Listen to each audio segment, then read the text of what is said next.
White House to develop rules for press after Acosta incident.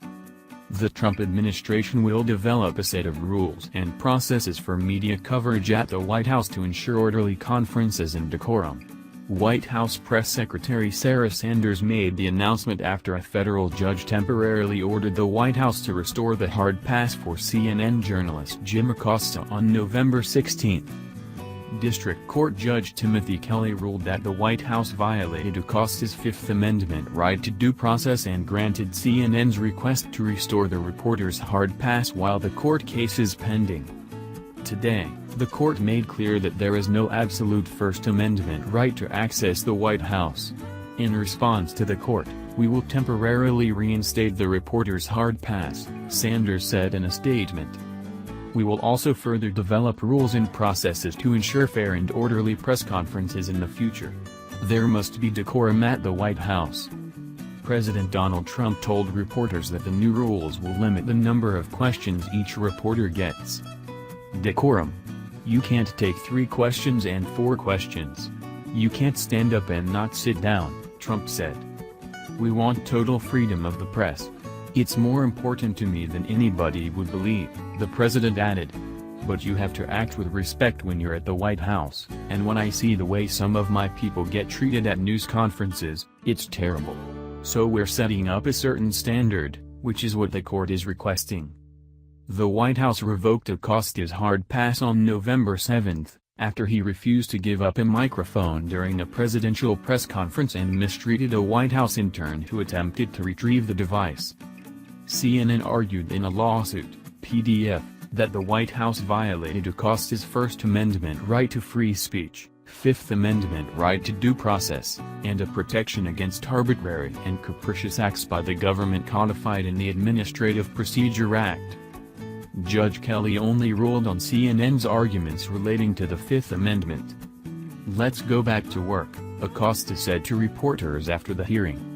Cable news network, CNN, Chief White House correspondent Jim Acosta smiles as he departs after a judge temporarily restored Acosta's White House press credentials following a hearing at a district court in Washington, on November 16, 2018. Carlos Barria, Reuters. In court, government lawyers said there is no First Amendment right of access to the White House and that Acosta was penalized for acting rudely at the conference and not for his criticisms of the president. When called upon to ask questions, Acosta has frequently used the opportunity to advocate for contentious issues and disrupt press conferences. This approach has led to several clashes between him and White House Press Secretary Sarah Sanders. The judge said Sanders' initial statement that Acosta was penalized for touching a White House staffer attempting to remove his microphone was likely untrue and at least partly based on evidence that was of questionable accuracy. The Justice Department argued that the president has broad discretion to regulate which journalists or members of the public have access to the White House, similar to the discretion Trump exercises in choosing which journalists to grant interviews to and which journalists are acknowledged at press briefings. No journalist has a First Amendment right to enter the White House and the president need not survive First Amendment scrutiny whenever he exercises his discretion to deny an individual journalist one of the many hundreds of passes granting on-demand access to the White House complex, the Justice Department stated in a court filing, PDF.